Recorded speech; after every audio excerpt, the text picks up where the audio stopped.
கண்ணிமைக்கும் நேரத்தில் நடந்துவிட்ட விபத்து. பெசன் நகரில் இருக்கும் அஷ்டலட்சுமி கோவிலுக்கு போவதற்காக பெசன் அவென்யூவில் இளங்கோ பைக்கை ஓடிக்கவும், எதிரில் ராங் சைடில் வந்த ஆட்டோ ஒன்று மோதுவது போல வர, இளங்கோ நிலை தடுமாறி மீடியனில் பைக்கை மோதவும், மங்கை அப்படியே பைக்கின் பின்னாலிருந்து தூக்கி எறியப்பட்டாள். ஆட்டோவை சிலர் சூழ்ந்து கொண்டு விட்டார்கள். இளங்கோ நேராய் அவனை நோக்கி வந்தான். பின்னாலிருந்து, சார் சார், உங்க மனைவி என்று கத்துவது காதில் விழவே இல்லை. ஆட்டோ ஓட்டுநரின் சட்டை காலரை பிடித்து விட்டான்.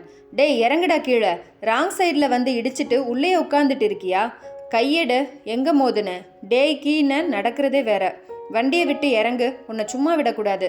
சார் விடுங்க, அம்மா மயக்கமாக கிடக்காங்க பாருங்க. இளங்கோவுக்கு ஏதாவது காதில் விழுந்தால் தானே.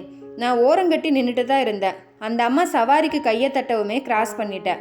எங்கே கையை காட்டினாலும் போயிடுவீங்களோ? தப்புன்னு வாயில் வருதா பாரு. போலீஸில் பிடிச்சு கொடுத்துட்டு தான் வேலை.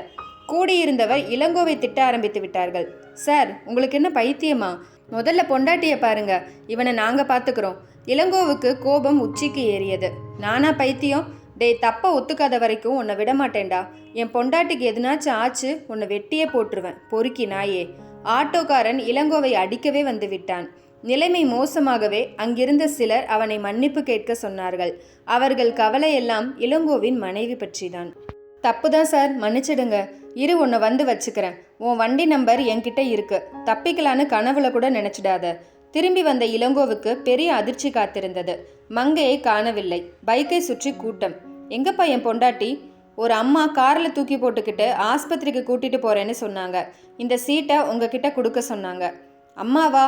குத்து கல்லாட்டம் புருஷன் நான் இருக்கும்போது அவளை தூக்கிட்டு போக யாருக்கு ரைட்ஸ் இருக்கு? அந்த துண்டு கடிதத்தில் என்னை மலர் மருத்துவமனையில் சந்திக்கவும், எனது தொலைபேசி எண் என்று மட்டுமே எழுதியிருந்தது. இளங்கோ தன் நண்பன் சிவாவுக்கு ஃபோன் பண்ணி சுருக்கமாய் நடந்ததை சொல்லிவிட்டு பைக்கை எடுத்துக்கொண்டு போக சொன்னான். நேராய் ஆஸ்பத்திரிக்கு விரைந்தான். இளங்கோவை போல ஒருத்தன் இருப்பானா என்று யோசிப்பவர்கள் அவனுடைய குணாதிசயத்தை பற்றி சிறிதேனும் தெரிந்திருக்க வேண்டும் என்றுதான் சொல்ல வேண்டும். மங்கையும் இளங்கோவும் காதலித்து திருமணம் செய்து கொண்டவர்கள்தான். பெற்றோரின் முழு சம்மதம் கிடைக்காவிட்டாலும் ஒரு வருஷத்தில் 2 பக்கத்திலும் எந்தவித மனக்கசப்பும் இல்லை. ஆனால் அவளுக்கு பிரச்சனையே இளங்கோதான். அவனுடைய பலவீனமே அவனது முன்கோபம்தான். காதலிக்கும் போதே அவள் புரிந்து கொண்டாள், இவனுடன் வாழ்வது அத்தனை எளிதாய் இருக்கப் போவதில்லை என்று. அவர்கள் சந்தித்தது ஒரு சூப்பர் மார்க்கெட்டில்தான். பில்லிங் செக்ஷனில் அவள் பின்னால் நின்று கொண்டிருந்தான். அவள் கவுண்டரை நெருங்கும் நேரத்தில் சடார் என்று அவர்களை முந்திக் கொண்டு ஒரு இளைஞன், மேடம், இந்த ஒரு ஐட்டம் தான், பில் போட்டுடுங்க, சீக்கிரம் போகணும் என்று ஒரு பற்பசையை எடுத்து நீட்டினான். பின்னால் போங்க என்று கவுண்டரில் இருந்த பெண்ணும் சொல்லவில்லை. முன்னால் நின்று கொண்டிருந்த மங்கையும் ஆட்சேபிக்கவில்லை. ஆனால் இளங்கோவுக்கு வந்ததே கோபம். ஏய் மிஸ்டர், நாங்கள்லாம் என்ன பூப்பறிக்க வந்தோமா? ஒழுங்கா வரிசையில் நில்லுங்க. ஏய், அவங்களே சும்மா தானே இருக்காங்க, உனக்கு என்ன பொத்துக்கிட்டு வருது? அவ்வளவுதான். அவனுடைய சட்டை காலரை பிடித்து விட்டான் இளங்கோ. என்னடா செய்யறது தப்பு, இதுல என்ன மிரட்டுவியா? பெரிய சண்டையா இருக்க வேண்டியது. மங்கைதான் அவனை தடுத்து சமாதானப்படுத்தினாள். வெளியே வந்து அவனுக்காக காத்திருந்தாள். சின்ன விஷயத்த பெருசுபடுத்திட்டீங்க, இருந்தாலும் எனக்காக குரல் கொடுத்ததற்கு நன்றி. இதாங்க உங்களை மாதிரி ஆளுங்களோட பிரச்சனையே. அநியாயத்தை அங்கேயே தட்டி கேட்க தைரியம் இல்லை. என்னால் அப்படி இருக்க முடியாது. அவர்களுடைய பழக்கம் தொடர்ந்தது. மங்கைக்கு அவனுடைய குணம் ஆரம்பத்தில் பிடித்திருந்தாலும் போக போக பயத்தையும் சலிப்பையும் தந்தது. தினமும் யாருடனாவது சண்டை. எந்த வேலையிலும் 6 மாசத்துக்கு மேல் தாக்கு பிடிக்க முடியாமல் வேலையை விட்டு விடுவான். நல்ல வேலை, மங்கைக்கு நல்ல வேலை இருந்ததால் குடும்பம் குழப்பமில்லாமல் போய்கொண்டிருந்தது. மங்கை மீதும் அவன் கோபம் எப்போதும் பாயும் என்றே சொல்ல முடியாது. அவன் உடைத்த ரிமோட்டுகள், மொபைல், தட்டுகள், டம்ளர்கள் கணக்கே கிடையாது. எத்தனையோ தடவை அவனை விட்டுவிட்டு போக வேண்டும் என்று தோன்றும். ஆனால் எது அவளை கட்டி போட்டதென்று அவளுக்கே புரியவில்லை. அவனுடைய நேர்மையாயிருக்குமோ? அவன் முதலில் அவளுக்காக சண்டை போட்டது மணக்கண் முன் வந்து போகும். அன்றைக்கு அவர்களின் 3வது திருமண ஆண்டு. அவர்கள் திருமண நாளை அஷ்டலட்சுமி கோவிலில் கொண்டாடுவது வழக்கம். இருவரும் ஆஃபீஸ்க்கு லீவ் போட்டுவிட்டு கோவிலுக்கு போய் ஒரு அர்ச்சனை பண்ணிவிட்டு முருகன் இட்லி கடையில் டிஃபன் சாப்பிட்டு விட்டு பீச்சில் காலார நடந்துவிட்டு ஒரு சினிமா பார்த்த பின் வெளியில் சாப்பிட்டு விட்டு வீடு திரும்புவது வழக்கம். மங்கைதான் அந்த பேச்சை ஆரம்பித்தாள். அவளது போதாத வேலை. ஏங்க, அப்படி நம்ம அப்பா அம்மாவையும் பார்த்துட்டு வரலாமா? பார்த்துட்டு என்னங்க தெரியாத மாதிரி கேட்குறீங்க? ஆசீர்வாதம் வாங்கத்தான். அவங்க என்ன சொல்லுவாங்கன்னு தெரியாதா? என்னம்மா, ஏதாவது விசேஷம்? மங்கை, இதை கேட்டு கேட்டு எனக்கு அலுத்து போச்சு. கல்யாணம், உடனே குழந்தை, அப்புறம் காது குத்து, பள்ளிக்கூடம், வேற நினைப்பே கிடையாதா? இதில் என்ன தப்பு? அவங்க காலத்துக்குள்ள பேர குழந்தைகளை பார்க்க ஆசை இருக்காதா? ஆத்திரத்தில் கையில் இருந்த பைக் சாவியை விட்டெறிந்தான். அது எங்கேயோ போய் விழுந்து விட்டது. நாம எங்கேயும் போக வேண்டாம், நீ வேணா போய் அப்பா அம்மா கிட்ட கொஞ்சிட்டு வா. இது மாதிரி நேரங்களில் மங்கை அமைதியாக அந்த இடத்தை விட்டு நகர்ந்து விடுவாள். 10 நிமிடத்தில் அவன் கோபமெல்லாம் பஞ்சாய் பறந்துவிடும். வாயை திறந்தாலோ அதோ கதிதான். மங்கை எட்டி பார்த்தாள். அவன் சாவியை தேடிக்கொண்டிருந்தான். மங்கைக்கு சிரிப்பாய் வந்தது. ஏய் மங்கை, கோவிலுக்கு வரியா இல்லையா? உர்ரென்று முகத்தை தூக்கி வைத்து கொண்டிருக்கும் கணவனை பார்க்க பாவமாய் இருந்தது. ஒன்றும் பேசாமல் வண்டியின் பின்னால் உட்கார்ந்தாள். அப்படியே இருந்திருக்கலாம். ஏங்க, குழந்தை இல்லைன்னு உங்களுக்கு மன வருத்தம் இருக்குதா? வண்டி ஓட்டும் போது அவன் மனநிலை தெரிந்தும் இந்த கேள்வியை கேட்டது எவ்வளவு முட்டாள்தனம் என்று உணரும்போது எல்லாமே கைவிட்டு போயிருந்தது. 10 நிமிடத்தில் ஆஸ்பத்திரியில் இருந்தான் இளங்கோ. இங்க மங்கைன்னு ஒரு ஆக்சிடென்ட் கேஸ். ரிசப்ஷனிஸ்ட் 1 செகண்ட் என்றவள், பேர் இல்லை, ஆனால் அரை மணி முன்னால ஒரு பைக் ஆக்சிடென்ட் ஆன பெண், மேல 2வது மாடி ICU 4 என்றாள். ஒரே தாவாக 2வது மாடியில் இருந்தான். ICU முன்னால் இருந்த இருக்கை ஒன்றில் அமர்ந்திருந்த பெண் சட்டென்று எழுந்து நின்றாள். அவளுக்கும் ஏறக்குறைய மங்கை வயதுதான் இருக்கும். படு ஸ்மார்ட்டாக இருந்தாள். நேர்த்தியான உடை. நீங்க தீபாவா? நீங்க யாருன்னு தெரிஞ்சுக்கலாமா? நான் இங்க அட்மிட் ஆயிருக்கும் மங்கையின் புருஷன் இளங்கோ.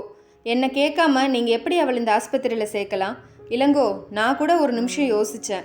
கூட்டத்தில் இருக்கிறவங்க சொல்லும்போது அவர் சண்டை போடுறதுல மும்முரமாக இருக்காரு, காதலியே வாங்க மாட்டாருன்னு. இப்போ புரியுது இளங்கோ. இந்த வினாடி கூட சாதாரணமாக யாருமே கேட்குற கேள்வி, என் பொண்டாட்டிக்கு என்ன ஆச்சு, எப்படி இருக்கா? இந்த கேள்வி உங்கள் வாயிலிருந்து வரும்னு எதிர்பார்த்தேன். சாரி இளங்கோ, ரொம்பவே ஏமாற்றமாக இருக்குது நீங்கள் நடந்துக்கிற விதம். இளங்கோவுக்கு அப்போதுதான் உரைத்தது. மேடம், என் மங்கைக்கு என்ன ஆச்சு? குமுறி குமுறி அழத் தொடங்கினான். இளங்கோ, பயப்படாதீங்க. மூளைக்குள்ள அடிபட்டு ரத்தம் கசிஞ்சிட்டு இருக்கு. நல்ல வேளை சரியான சமயத்தில் வந்ததால உயிருக்கு எந்தவித ஆபத்தும் இல்லை. சிகிச்சை போயிட்டு இருக்கு. உட்காருங்க, உங்ககிட்ட கொஞ்சம் பேசணும். இளங்கோ மௌனமாய் அவளுடைய பக்கத்தில் உட்கார்ந்தான். தீபா அவனுடைய கையை பிடித்து கொண்டாள். இளங்கோ, நான் உங்ககிட்ட சாரியெல்லாம் கேட்க மாட்டேன். ஏன்னா நான் உங்களை மாதிரி உணர்ச்சிகளுக்கு அடிமையாகிற ஆள் இல்லை. சரியான நேரத்தில் சரியான முடிவெடுக்க என்னை ரொம்ப நாள் முன்னாலேயே தயார் பண்ணிட்டேன். அதுவுமே வாழ்க்கை எனக்கு கற்றுக் கொடுத்த ஒரு பாடம்தான். ஒரு மறக்க முடியாத கசப்பான அனுபவம் கற்றுத்தந்த பாடம். அதற்குள் கதவை திறந்து கொண்டு டாக்டர் ஒருவர் வெளியில் வந்தார். எஸ் தீபா, பேஷண்ட்டோட உறவினர் யாராவது? டாக்டர், அவங்க புருஷனே வந்திருக்காரு. 2 பேரும் தயவு செஞ்சு என்னுடைய அறைக்கு வாங்க. வாங்க இளங்கோ, வாங்க உட்காருங்க. மிஸ் தீபா, நீங்களும் தான். சரியான நேரத்தில் உங்கள் மனைவி இங்கே கொண்டு வரலன்னா இப்போ அவங்கள நீங்கள் இழந்திருக்கும் வாய்ப்புகள் அதிகம் mister Elango. Yes Elango. Patient பேர் கூட எங்களுக்கு தெரியாது. மங்கை.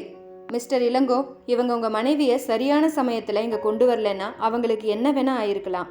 அந்த சரியான நேரத்துக்கு பேர் என்ன தெரியுமா? Golden hour. அடிப்பட்ட முதல் 1 மணி நேரம் பொன்னை போல மதிப்பு மிக்கது. அதற்குள் ஆஸ்பத்திரியில் இருக்க வேண்டும். அதை செய்ய முடிந்தால் டாக்டருக்கும் அடிப்பட்டவருக்கும் அதைவிட பெரிய உதவி எதுவுமே இல்லை. தீபா அதைத்தான் செஞ்சிருக்காங்க. உங்க மனைவி மட்டுமில்லை இளங்கோ, இவங்க காப்பாற்றி இருக்கும் ஆட்கள் 20க்கும் மேல. இவங்க அணிந்திருக்கும் அடையாள அட்டையை பார்த்தீங்களா? இளங்கோ அப்போதுதான் கவனித்தான். தூங்கா விளக்கு என்று எழுதியிருந்தது. மிஸ் தீபா, நீங்களே அதை பற்றி அவர்கிட்ட சொல்லுங்களேன். எனக்கு 10 நிமிஷம் வேலை இருக்கு. டாக்டர் ஜேம்ஸ், ஆஸ்பத்திரியின் சீஃப் நியூரோ சர்ஜன், எழுந்து வெளியே போனார். தீபா, என்னை மன்னிச்சிடுங்க. எனக்கே என் மேலே ரொம்ப வெறுப்பாக இருக்குது. நீங்கள் செய்த இந்த உதவி என்ன சொல்கிறதுனே தெரியல. இளங்கோ, நிறைய பேர் இதோட முக்கியத்துவம் தெரியாம தான் இப்படி கவனக்குறைவாக இருக்கும்னு எனக்கு தோணுது. தூங்கா விளக்குனா என்ன அர்த்தம் தெரியுமா? அணையும் நிலையில் இருக்கிற ஒரு ஜீவனை, ஒரு உயிரை பிடித்து வைத்துக்கொள்ளும் சக்தி அதற்கு உண்டு. தூங்காமல் எரிந்து கொண்டே இருக்கும். இந்த அமைப்பு திடீரென்று ஏதோ ஒரு நாள் உருவானதில்லை. இதுக்கு பின்னாடி ஒரு கதையே இருக்கு. சோக கதை. ஏன் கதை கேட்க உங்களுக்கு பொறுமை இருந்தா சொல்ல நான் தயார். தயவுசெய்து சொல்லுங்க தீபா. இது நடந்து 10 வருஷம் இருக்கும். நாள் நல்ல மழை. தெருவில் இன்னும் ஈரம். அன்னைக்கு என்னோட பிகாம் கடைசி பரீட்சை. அப்பா வீட்டுக்கு போகிற வழியில் கோவிலுக்கு போகலான்னாரு. பைக்கில் மருதீஸ்வரர் கோவிலுக்கு போயிட்டு இருந்தோம். பின்னாடி வந்த கார் வேகமாக வந்ததில் ஒதுங்க முடியாமல் எங்கள் வண்டியை இடிச்சிட்டு போய்கிட்டே இருந்தது. அப்பா அப்படியே தடுமாறி மீடியனில் மோதி கீழே விழுந்ததில் கல்லில் தலை அடிபட்டு ரத்தமாக கொட்டுது. ஹெல்மெட் வேற போடலை. என்னால் எந்திரிக்கவே முடியல. காலை அசைக்க கூட முடியல. கத்தி கத்தி கூப்பிட்டும் ஒருத்தர் கூட நிற்கலை. கண் முன்னாடி அப்பா துடித்தது. அரை மணிக்குள்ள எல்லாமே முடிஞ்சு போச்சு. அதுக்கப்புறம் என்னோட ஆசை, கனவு எல்லாம் குழி தோண்டி புதைச்சிட்டு அப்பாவோட இன்சூரன்ஸ் கம்பெனியில் சேர்ந்தேன். இன்னைக்கு ஜோனல் மேனேஜர். கண்ணு முன்னாடி அந்த காட்சி. அன்னைக்கே தூங்கா விளக்கின் விதை மனசில் விழுந்துடுச்சுன்னு நினைக்கிறேன். இன்னைக்கு விருட்சமாக நிற்குது. நர்ஸ் உள்ளே வந்தாள். டாக்டர் உங்களை ஐசியூவுக்கு வர சொன்னாங்க. உங்க மனைவிக்கு லேசா நினைவு திரும்பி இருக்கு. ஐசியூ வாசலில் இளங்கோவும் தீபாவும் காத்திருந்தார்கள். வெளியில் வந்த டாக்டர், இளங்கோ, உங்க மனைவி கொஞ்சம் கண்ணை திறந்து பார்க்குறாங்க. இன்னும் முழுசா மயக்கம் தெரியல. தொந்தரவு பண்ணாம 5 நிமிஷம் பார்த்துட்டு போங்க. தீபா, நீங்களும் தாராளமா போலாம். குழாய்களுக்கு நடுவே தெரிந்த மங்கையின் முகம் அவன் இதயத்தை பிசைந்தது. இளங்கோ, இளங்கோ. மங்கையின் வாய் முணுமுணுத்தது. குனிந்து அவள் நெற்றியில் முத்தமிட்டான். அவளுடைய மொத்த உடம்பும் ஒரு வினாடி அதிர்ந்தது. மங்கை, சாரிடா. அவளுடைய உதட்டில் ஒரு புன்முறுவல். 10 நிமிடம் ஒன்றும் பேசாமல் அவள் கையை பிடித்து கொண்டு உட்கார்ந்திருந்தான். சார், இன்னும் 2 மணி நேரம் கழிச்சு வாங்க. அநேகமாக மயக்கம் தெளிஞ்சிடும். தீபாவும் இளங்கோவும் வெளியில் வந்தார்கள். மறுபடியும் தீபாவின் கைகளை பிடித்து கொண்டு கண் கலங்கினான் இளங்கோ. இளங்கோ, மங்கை முழுசா உங்களுக்கு கிடைச்சதுக்கு சந்தோஷப்படுங்க. மற்றதெல்லாம் மறந்துடுங்க. நான் உடனே கிளம்பணும். அம்மாவும் தம்பியும் கவலைப்பட்டுட்டு இருப்பாங்க. நாளைக்கு காலையில் ஆஃபீஸ் போகிறதுக்கு முன்னால் வருவேன். உங்ககிட்ட நிறைய பேசணும். தினமும் தான் பார்க்க போகிறோமே. ஒன்று மட்டும் சொல்லணும்னு தோணுது. கோபம் என்பது எல்லா மனுஷனுக்கும் வரணும். இல்லைன்னா சொரணையே இல்லைன்னு அர்த்தம். ஆனானப்பட்ட எல்லாம் துறந்த முனிவர்களுக்கே கோபம் வந்ததா புராணங்கள் சொல்லுது. துர்வாசர் கோபம் நமக்கெல்லாம் தெரிஞ்சது தானே. ஆனால் அடிக்கடி காரணம் இல்லாமல் வர்ற கோபத்துக்கு மதிப்பே இல்லாமல் போயிடும். யார் வேணாலும் கோபப்பட உரிமை இருக்கு. அது ரொம்ப சுலபம். ஆனால் சரியான நபரிடம் சரியான அளவில் சரியான நேரத்தில் சரியான காரணத்துக்காக சரியான முறையில் கோபம் கொள்வது என்பது அது மிகவும் கடினமானது. அதை நான் சொல்லவில்லை. பிரபல கிரேக்க தத்துவ ஞானி அரிஸ்டாட்டில் கூறிய பொன் எழுத்துக்களால் பொறிக்க வேண்டிய வாசகம். நாம ஒவ்வொருத்தரும் பின்பற்ற வேண்டிய அரிய தத்துவம். Let's try Ilango. தீபா, உங்ககிட்ட ஒன்று கேட்கணும்.